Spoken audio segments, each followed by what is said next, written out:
Democrats in the House of Representatives are closing the shop down tonight until a week from Monday, leaving President Bush twisting slowly in a wind of his own creation.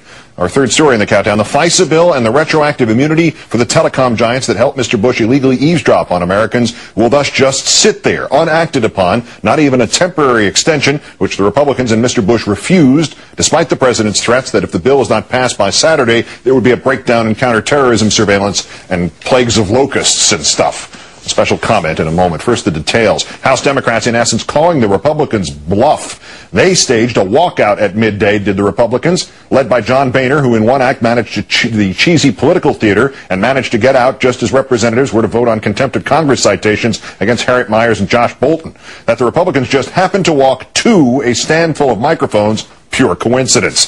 The president had started all this with his now daily message of fear and with what apparently he saw as a threat to postpone his scheduled trip to Africa.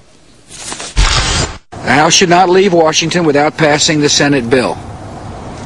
Now, I am scheduled to leave tomorrow for a long-planned trip to 5 African nations.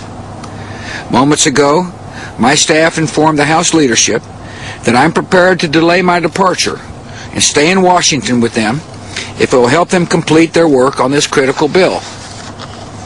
The lives of countless Americans depend on our ability to monitor terrorist communications. Having lost, he now says he's going to Africa after all, another threat or promise unfulfilled. Now, as promised, a special comment. A part of what I will say was said here first on January 31st. Unfortunately, it is both sadder and truer now than it was then. Who's to blame? Mr. Bush also said this afternoon. Look, these folks in Congress passed a good bill late last summer. The problem is they let the bill expire. My attitude is if the bill was good enough then, why not pass the bill again? You know, like the Gulf of Tonkin resolution, or Executive Order 9066, or the Alien and Sedition Acts, or slavery. Mr. Bush, you say that our ability to track terrorist threats will be weakened and our citizens will be in greater danger, yet you have weakened that ability. You have subjected us, your citizens, to that greater danger. This, Mr. Bush, is simple enough even for you to understand. For the moment, at least, thanks to some true patriots in the House and to your own stubbornness, you have tabled telecom immunity and the FISA Act. You, by your own terms and your own definitions, you have just sided with the terrorists. You got to have this law or we're all going to die. But practically speaking, you vetoed the law. It is bad enough, sir, that you were demanding an ex post facto law which could still clear the AT&Ts and the Verizons from responsibility for their systematic, aggressive, and blatant collaboration with your illegal and unjustified spying on Americans under this flimsy guise of looking for any terrorists who might be stupid enough to make a collect call or send a mass email. But when you demanded it again during the State of the Union address, you wouldn't even confirm that they'd actually done anything for which they deserved to be cleared. The Congress must pass liability protection for companies believed to have assisted in the efforts to defend America. Believed. Don't you know? Don't you even have the guts Dick Cheney showed in admitting they did collaborate with you? Does this endless presidency of loopholes and even fine print extend here too? If you believe in the seamless mutuality of government and big business, come out and say it. There is a dictionary definition, one word that describes that toxic blend. You're a fascist. Get them to print you a T-shirt with fascist on it. What else is this but fascism? Did you see Mark Klein on this newscast last November? Mark Klein was the AT&T whistleblower, the one who explained in the placid and dull terms of your local neighborhood IT desk how he personally attached all AT&T circuits, everything, carrying every one of your phone calls, every one of your emails, every bit of your web browsing into a secure room number 641A at the Folsom Street facility in San Francisco, where it was all copied so the government could look at it. Not some of it, not just the international part of it, certainly not just the stuff that some spy, a spy both patriotic and telepathic, might able to divine had been sent or spoken by or to a terrorist. Everything. Every time you looked at a naked picture, every time you bid on eBay, every time you phoned in a donation to a Democrat. My thought was, Mr. Klein told us last November, George Orwell's 1984. And here I am, forced to connect the Big Brother machine. If there's one thing we know about Big Brother, Mr. Bush, it's that he, well, you, are a liar. This Saturday at midnight, you said today, legislation authorizing intelligence professionals to quickly and effectively monitor terrorist communications will expire. If Congress does not act by that time, our ability to find out who the terrorists are talking to, what they are saying, and what they are planning will be compromised. You said that the lives of countless Americans depend on you getting your way. This is crap. And you sling it with an audacity and a speed unrivaled even by the greatest political felons of our history. Richard Clarke, you might remember him, sir. He was one of the counter-terror pros, which you inherited from President Clinton before you ran the professionals out of government in favor of your unreality-based reality. Richard Clarke wrote in the Philadelphia Inquirer, "Let me be clear. Our ability to track and monitor terrorists overseas would not cease should the Protect America Act expire. If this were true, the president would not threaten to terminate any temporary extension with his veto pen.